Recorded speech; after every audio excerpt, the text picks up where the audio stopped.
What's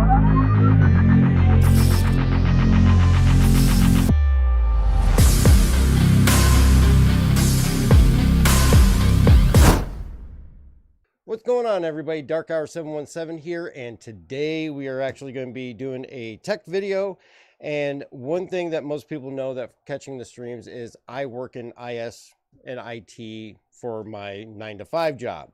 Of course, that also with it brings a caveat that a lot of people come to you and ask you for your opinion on things, what to get, what to buy, what to build, and sometimes they even ask you if you can help build them a system, which in this case is what a friend of mine at work has done. He's not the most computer savvy. He doesn't work in the IS business, but he wants to get back into gaming. He has been out of it for a little while and is interested in getting into not so much of an entry-level PC, but something in the medium realm that's going to help him get back into most modern games.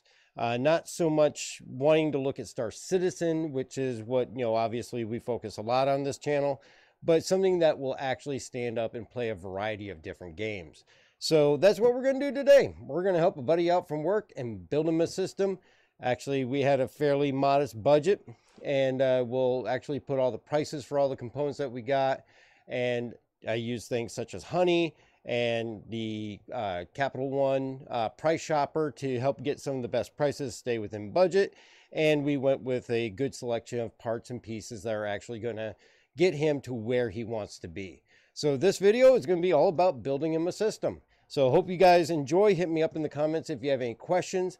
And don't forget, if you want to help support the channel, check out the merch store where we got all items such as the Corporal Crash mouse pads, mouse mats, as well as the Amrox Fangs gear if you're into Star Citizen.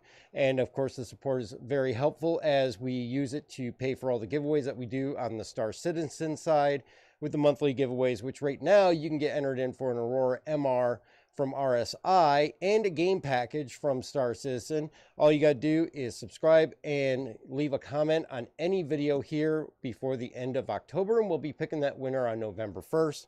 And as always, don't forget you can catch the streams over on Twitch every Tuesday, Thursday, and Sunday, 7 p.m. Eastern time. But that's all the plugs I'm going to do for now. But let's get into this and let's see what we can build them and get it set up. What we're actually going to start with is we do have an Asus B760 Asus A Gaming Wi-Fi motherboard. I've actually used this one before on a Z590 platform. I had a lot of great luck with it. Definitely did a great job, so more than happy to go with it. With this board is the 1213 Gen socket, which we actually have an Intel 12700K to go with this motherboard. So we're going to actually get that started. So basically, let's get everything out of here and get this build going. We've got our Wi-Fi antenna. We've got our board. And our oh so important stickers. Some thermal pads. And that looks like just pretty much everything there. And of course, we've got the manual, which we're going to want to make sure we hold on to, because always refer to the manual if you need to for the front panel connections. That's going to be definitely very important there. And of course, we're going to use the box to build this all on. I'm actually working on an anti-static mat, pretty much a giant mouse mat. And you're going to want to make sure you don't do anything that can cause electric static shock or anything like that. So we've got our motherboard here and ready to go. All right, so we've got everything all set up here. We've got the motherboard ready to go. We got our 12700K by Intel. That's the 12th gen chip. And then we also have 4 sticks of 16 gigabytes T-Force memory, 3600 speed. I know 3600 speed is lower than what this board can actually handle, but it's all that's really needed. And we went with 3600 speed. We can always upgrade later if we want to, if there's a game that requires it. But really, for what my buddy does, this is going to more than be enough to handle all of his applications, as well as the games that he plays. Lots of Fortnite, lots of Overwatch, lots of different games like that he gets off of Steam. He's dabbling a little bit in Starfield, and this will definitely meet the specs for that. And he's considering possibly getting into Star Citizen. This will more than cover it, but not worried about the performance to be able to play that game at all. So we also, of course, got our Arctic MX6 thermal paste, which is definitely one I like using. and we're going to use that on this build. The other thing that we've got is most builds, actually, I go AIO for mine, and that's just my own preference. I'm usually running a lot of applications, whether I'm working from home or I'm gaming or I'm editing. But without having to do all of that, and this strictly being just personal use and gaming, we decided to take a little notch out of the budget and go with an air cooling system, and we've got the NZXT T120 ARGB cooler, so we're going to use that, and that'll be more than adequate for what he's going to actually be doing. He's not really putting a lot of stress on this thing, so it's not really going to be required to really go with that AIO. He's not going to see any performance increase from it. So all right, so now we're going to actually go ahead and swing in our overhead cam, take a look at the motherboard as we are building this, and give you guys a shot on that. All right, so we are going to start with putting in some NVMe drives. We actually have 3 available slots on this one to actually put in the SSDs, and we are going to actually go with 1 terabyte each, as he does do a lot as far as saving family photos, as well as family paperwork and things like that on the system. So we are going to go ahead and put those on there. With the new Micro Center opening up in town, we actually got these Prime SSDs, 1 terabyte NVMe, and we're going to use those. And of course, we are going to put a new copy of Windows 11 on there. Then we are going to make sure that we remove the thermal pad backing so that it gets the extra cooling. You don't want to forget to take that plastic off of there.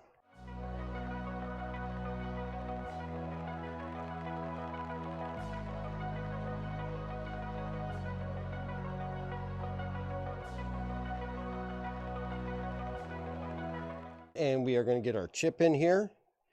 So we are going to open this up. Now again, we went with a 12700K. I know it's last gen, but going with the 13700K, really for the price and the budget that we're working with, this was the better option. He's not really going to see much loss of anything going with the 12700K. There is obviously the ability to upgrade later on if you want to. This is definitely going to be a PC that should hopefully give 4 to 5 years easily of use before he really has to worry much about anything. All right, so when putting this in, you're going to see here on the chip that you actually want to be careful handling these when you put in the socket. On the chip itself, you are also going to have a small arrow, and that's going to be here in the bottom left corner, and you want to line that up with the arrow that you see on the board. I'm going to set that down gently, give it a little bit of a wiggle test. It is in there. Going to close up the lid. And you're just going to secure that down, and then you'll take that cover off. Make sure you save this cover. If you ever have to RMA the board, you want to make sure you include that in with it. All right, now on the next component we got our air cooler. This is actually going to be our NZXT T120. It is a large cooler and definitely is going to be more than enough to cool this system with that 12700 in it. And it's got addressable RGB fans on it as well from NZXT, which are compatible with the Asus Aura. So it should come out looking nice, and actually it's a nice white cooler that is going to be great to go with the aesthetics of this board. And of course they gave us a little bit of thermal paste, but we're not going to use that. And so what we're going to do is we are going to lift this up, and we are going to put the backing plate on that is for the LGA 1700. It does have double-sided tape on it so it can help it stick to the board, and we're going to go ahead and get that on.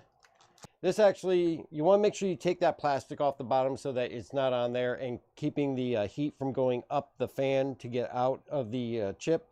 This has actually 4 nice cooling pipes on it, and it goes up into the fins up here, which will provide excellent cooling for what he is using this for. Okay, so we want to make sure that we put enough thermal paste on here, and actually the days of just doing a pea-sized drop are a little bit different now with the 12 and 13 series chips. Needs a little bit more. Some people are recommending doing an X pattern with a dot in each quadrant. You know, as long as you got equal coverage and all that, it will be fine if you do that X with a dot.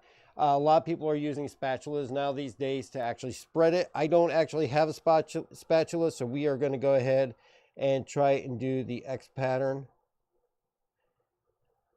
Obviously, this is not conductive, so if you get a little bit too much on there, it's not going to kill anything. And that should be plenty on there for that. And then we'll go ahead and put our air cooler on and then go from there.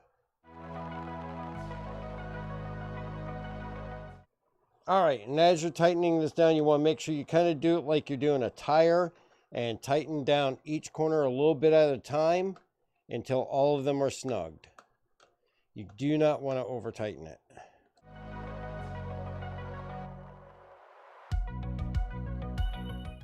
All right, so we've got the cooler on there now with the fan clips installed. We're going to go ahead and run our cabling. We're going to want to make sure that we plug the fan itself into the CPU selection on the motherboard, and then the RGB is going to go ahead and go to the RGB controller, and that is going to need to run back to the back of the motherboard. And then of course our fan, we're going to find the CPU header. All right, and you're going to see that our CPU fan header is right here at the top.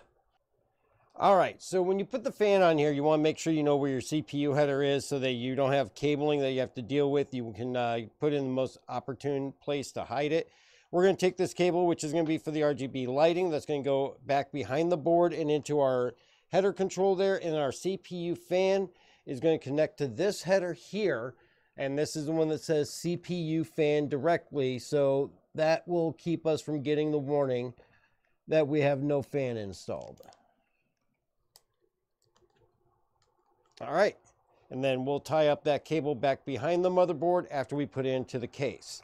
So that is actually our fan installed. Our cooling system is set up and ready to go. And then you just want to make sure that you hold on to any of the extra parts in case you need them in the future. Okay, now that that is done, we're going to go ahead and get our RAM in. And again, we got the T-Force 3600 speed, 16 gig sticks. We got 4 of those. 32 gigs of RAM would actually be more than enough for what he does. But being that I have this thing about not leaving empty slots, and I would much rather have 64 gigs of RAM than 32 gigs, especially for the future use of the computer. I'll just put the 64 in now. All right, and if you are going to set up just 2 sticks, you want to make sure you set it up correctly in accordance with your motherboard so that you can get dual channel capacity and you get the best performance. All right, so right now we're all set with the motherboard. We've got the RAM in, we got the SSDs all in place, we've got the cooler in place, wired up and ready to be put into the case. So right now we're just going to put this off to the side and we are going to bring our case up here. Of course, with the case, we're also going to need the power supply, which we have here. We have a Thermaltake power supply, which is going to be a 80 plus gold, 750 watt. It's going to be the whiteout, the Snow White edition of that 750 watt, and it's going to be more than enough power for what he's using and what he's going to have in the system. Now, case, we did actually go a little bit bargain basement on this. It's actually a fairly decent case. It'll fit the aesthetics of the white and kind of black and silver build, but it's got a full mesh front on it, so air cooling on this is actually going to be pretty decent. We actually picked this up off of Amazon for about 65 bucks. It's got a little bit of RGB on the front of it, but let's take a look at this. And this is a Sabre mesh case, and it's by Bitfenix. All right, so here we go. We actually have our case now, and again, this is by Bitfenix. It's a Sabre mesh, full mesh front, mesh top with a removable magnet filter up there. Can also accommodate a AIO on the top or on the front, and it's got the basement for the power supply, which I like. Now, this actually did come with 4 pre-installed fans, but we are actually not going to keep those fans ourselves. I actually picked up some other fans that I like a little bit better to make the case look a little better. Don't drop the screws. Not only does it have the detachable filter on the bottom for the power supply, it also has pre-installed cages that are available there for your 3.5 or your 2.5 inch drives. And you also have the built-in fan controller as well as the RGB controller, which is Aura ready and ready to go. So you don't have to put any extra controllers in here. Now, the one thing I will say is not the most ideal about this is the fact that there's not a whole great deal of pre-installed tie-down points. We do have connection points to put Velcro, but of course we're going to have to put our own Velcro in there. But overall, a decent case, and one that I think will actually work out well for what we're trying to do with it. Okay, so we did find that they actually included some wire ties in with this for the cable management, though not my favorite thing to use. We could use some of those in some of those anchor points if we decide to. What we actually have now that we have those fans out there is we have our Asia Horse fans, which have a higher blade count, and overall we'll be able to go right into the fan controller and the RGB controller that's in there and take the place of those ones that we took out.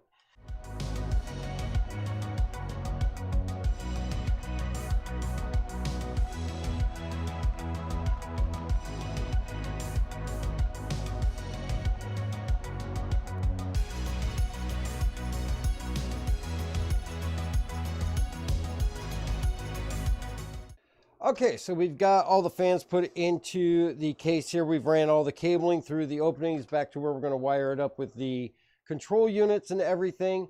So next we're going to get into doing the power supply. Now what we actually have for the power supply is the Thermaltake Snow 750 watt 80 plus gold fully modular power supply here. This is actually going to allow us to only put in the cables that we need, save us a little bit of hassle on the cable management, and be able to match the white aesthetic that we have with this build.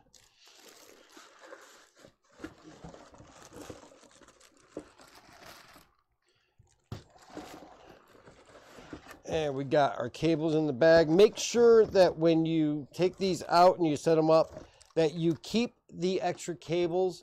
You need to also make sure you don't mix those up with another manufacturer's brand of power supply. These cables are not interchangeable between manufacturers, and the fact that you have a Corsair and you want to use these extra cables, don't do it. You'll actually blow a power supply or worse.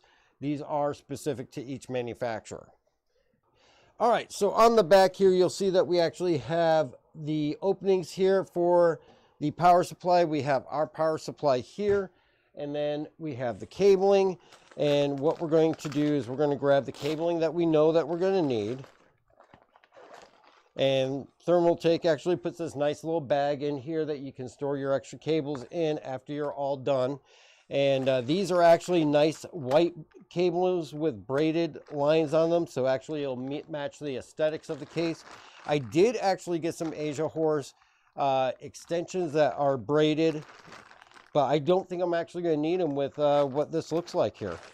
They always make sure to include more than enough cables for what you're going to need. So you will have extras. Their 24 pin is broken up between 2 on the power supply itself. Get in there. All right, make sure that clicks in and you hear and feel that click. All right, and then we have our 24 pin there that's going to go to the motherboard. We're also going to have an 8 and a 4 pin for motherboard power, so we're going to look for that. That's our Molex. All right, and this is our CPU here, and we are going to go ahead and put this in this upper one here, make sure that clicks in. And then, of course, we also have our PCIe, which we're going to need for the graphics card, and we're going to go ahead and plug that one in. We're actually going to need at least one peripheral, which is going to be the one here with the SATA, and we are actually going to plug that in over here, and that is in and all good to go. And I think between what we actually have for use with the SATA powers, actually one will actually be plenty enough. So what we're actually going to do with our power supply after that is we're going to make sure that we take the fan side and point it down through the bottom of the case where the opening is. All right, now one thing that is kind of a pain is that these bays for 3.5 and 2.5 inch drives are actually riveted in, so they are not going to be able to be removed without drilling out the rivets, but I'm not going to get into all that. I think we're going to be fine with it just the way that it is though, and then we'll be able to move on from there. All right, and we're just going to go ahead and screw in the power supply here with the screws that came with the case. And there is our power supply in, and we got the cables coming out of the back for what we know that we're going to need. So at this point, we're actually ready to put the motherboard in the case itself and secure that inside so that we can start finishing everything up. So we're going to go ahead and we're going to lay this down. So here we are on the inside of the case. You'll see that you have the standoffs here that the motherboard is actually going to rest on, and that you bolt into the motherboard and secure that down.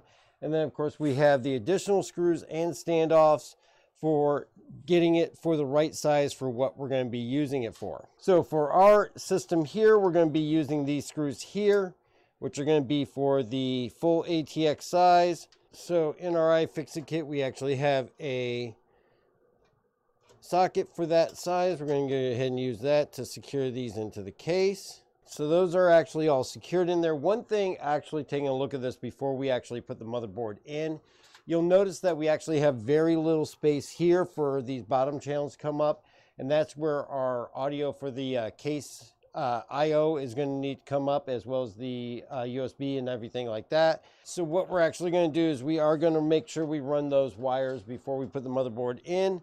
And that is going to be all of these ones that are coming off of the top here. Audio, and also the USB 2, the power, and the reset. Check to make sure on your motherboard where all your connections are so that you know which opening in the floor of the case you're going to go up in. Whether you're going to come back here, which will be for probably the audio, because the audio is going to be back there on the motherboard, and then over here for the IO of the motherboard, and that's going to be where your front connections are going to go there. With that, we are going to go ahead and separate these. So this one is going to come back here. Then these three are going to come through the other opening here. Keep in mind, you're going to want to keep thinking about your cable management in the back. Make sure it's not tangled up with any of the fan cables or anything like that. But as you can see here, we brought the HD audio in through this back hole, and then our front connectors and our USB here on the forward one. Keep in mind, if you have a motherboard that has a separate IO shield, you're going to want to install that here before you put the motherboard in. Our motherboard has a built-in IO shield, so that's actually going to be beneficial for us. So we're just going to go ahead and pick this up, and we're going to make sure we're careful of the cooler wires there, and we're going to go ahead and bring this in.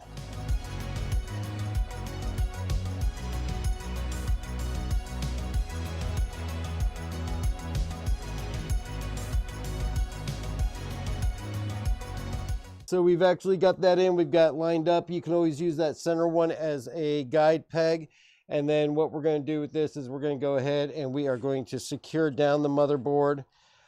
Very, very happy that that cooler just clears the limit with where the glass is. So we're going to go ahead and get this screwed in here.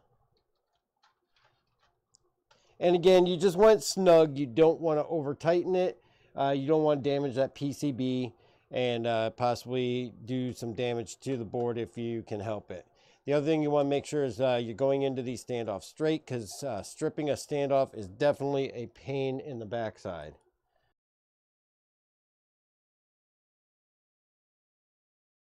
Now, on some cases, the center one here is not threaded. It's just a stud to guide you in. On this one, it actually is threaded. So we're going to go ahead and put a screw in there.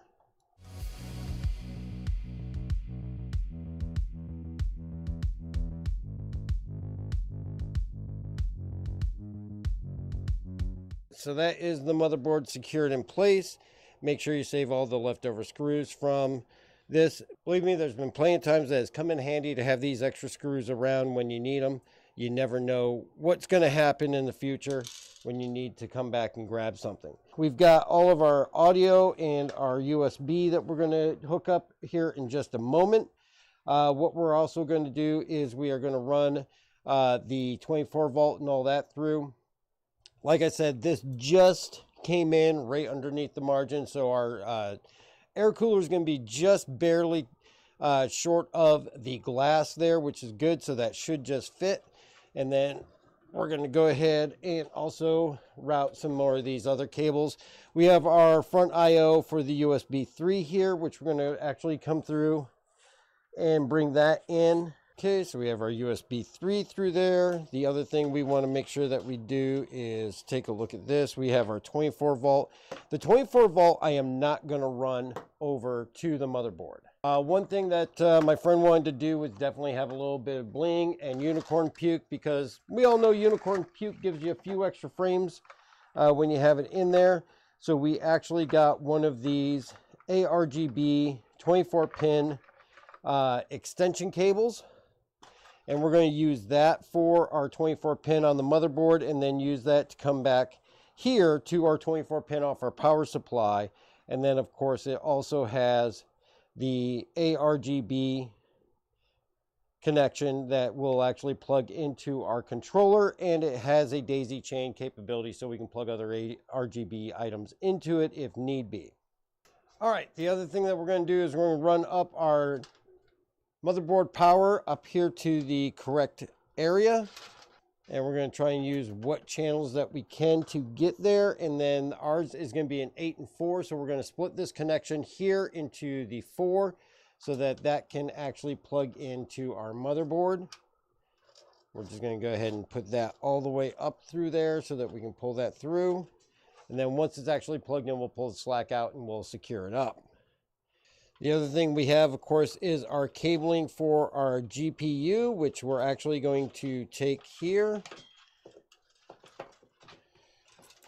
Come on. Untangle all that. We're going to run that through the same opening that we ran our front headers through. So we have our GPU fed through. We've got that. We've got all of our front headers fed through. And of course, we've got the ARGB cable for our air cooler. We got to run back through. And we also have the slack from the fan connection that's going to the motherboard. We've got to run back through so we can cable tie those up on this side. And those will be nicely neat and managed. All right, so here in the motherboard, you can see that we've got all our cables ran. This is actually going to be for our GPU, so we're going to push that to the side for right now. What we have here is, this is our USB 3, and we're going to want to plug that into the USB 3 connection so that we have that all hooked up. And that is in place. We're going to feed that extra cable back through once we get to that point. All right, there we go. Now we got the right ones in the right place. This is actually the HD audio, which is going to go on that header there. So you're just going to match it up. And again, you're going to want to make sure that you RTFM to check that manual to make sure you're putting the right connections on the right spot. For the most part, they won't go on anything that they don't belong on, but you could definitely do some damage if you're trying to put it onto something that it doesn't belong to. This is our USB 2 here, and that's going to go right there, and that is secure. And then you have your front panel connections, and here we actually have the reset and the HD LED. These are our front panel connectors here. Move that GPU cable out of the way. All right, so our front panel connectors on this motherboard go here. And again, you're going to want to make sure that you check with your manual as to which connections go on which plugs. This actually looks like it's got the diagram on the motherboard, so we're going to take a quick snapshot of that.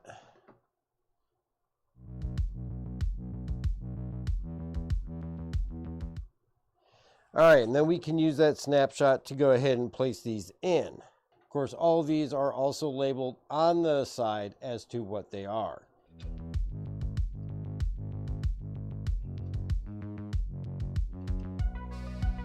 Those are all connected now. We're going to go ahead and pull the slack of those out through the back. That way those are all nicely neat and ran. All right, our 24-pin ARGB extension, we are actually going to plug in from the front. We're going to make sure that clips in nice and tight. And then we are going to feed that back through the top opening. And that's pretty flexible, so it should not give you too much hassle. So that's all the way back through. I'm not sure I like how that looks. I'm wondering what it would look like going through the lower one. I think I like that a little bit better, the way that curves. Looks a little bit better. I think it's putting a little bit less stress onto the motherboard. That's in there nice and tight. And then we'll just match it up with the one from the power supply once we actually get to that in the back.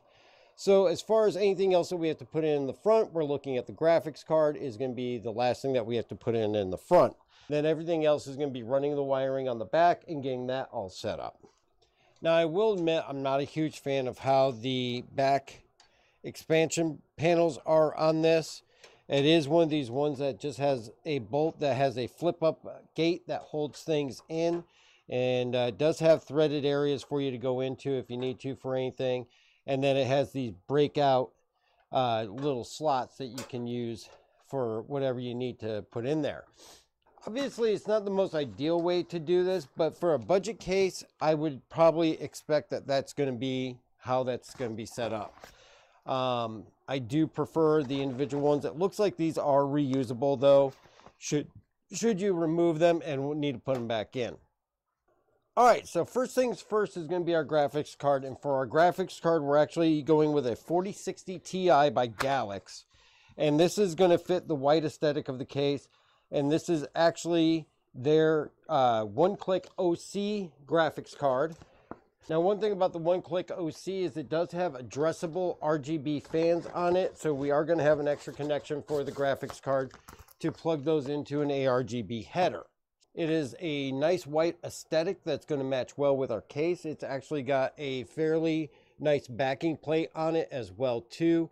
And the 4060 Ti will meet all of the needs that they have as far as what they're going to game and what they're going to play. So we're going to go ahead and get that installed in. Now you'll actually see here on the graphics card, right up here is the slot that you're going to plug in the ARGB cable, and then that will go to your ARGB controller, and that will control the fans as far as their lighting here on the card itself.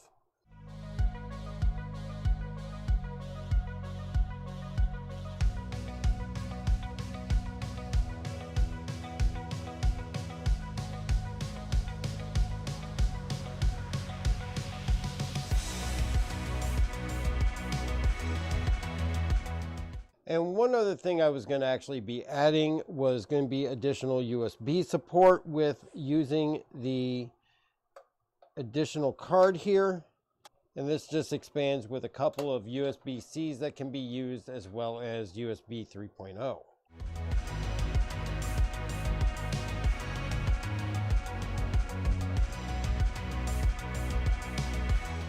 And that'll allow for accommodation of some extra peripherals that will be used for gaming. All right, so on this one, I am going to use one of the white extension cables just so we have a clean aesthetic and we don't have a pigtail hanging off of the graphics card. So we're going to use the extension that allows us to have just the 8-pin connector for this graphics card.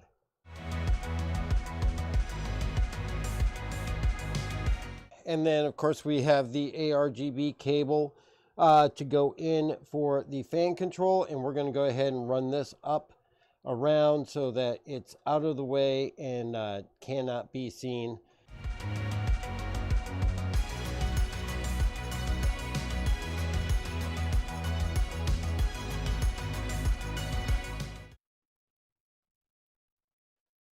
And so that's about it. It is built and done. We're going to leave the peel on the glass so my buddy can take that off once he gets it. But we're going to install Windows 11 on this, make sure it posts, and then get it all set up for him. And then we'll be able to take that over and hand that over to him. All right, so now that we've got everything hooked up, we're going to give this a try. And hopefully we're going to see that this is going to post for us. So it'll be very interesting to see what we get. So that is awesome. It looks like we've got all of our RAM is showing up in there. Our 3 SSIDs, our 3 NVMEs are going, and it looks like we've got everything is up and running as it should be. All right, so the only thing that's actually not running on there is the RGB strip that I put in there, but I know exactly why, because I forgot to plug it back in after I shifted the cables around. So that's actually a very easy fix and will be quite easy to take care of. But for the most part, we've got it up and running now. We just got to get Windows 11 on it.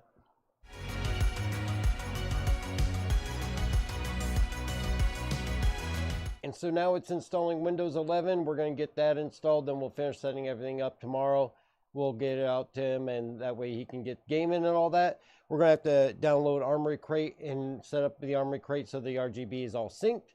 But other than that, it is up, running, and good go. And hopefully you guys enjoyed this. We'll put the specs here, like I said, at the very end with the total cost. But a nice kind of middle ground build that's going to last several years and has great upgradability with some very good, decent parts. But let me know what you think. Leave a comment. Let me know if you have something similar to this, or let me know if there's something else that you built that you like, and let me know what components you use. I would definitely love to hear it. And don't forget, hit that like and subscribe button. Help support the channel. We greatly appreciate it. And don't forget, you can get entered in for this month's giveaway for Star Citizen, which is the Aurora MR starter pack with the game. And all you got to do is subscribe. Leave a comment on any video, this one or any other video, by the end of the month, and you'll automatically be entered. And don't forget to catch the stream every Tuesday, Thursday, and Sunday on Twitch at 7 p.m. Eastern Time as we explore Star Citizen and the verse and all that it has to offer. Until then, thank you again for joining us, and you have a great, safe day, and we will see you next time.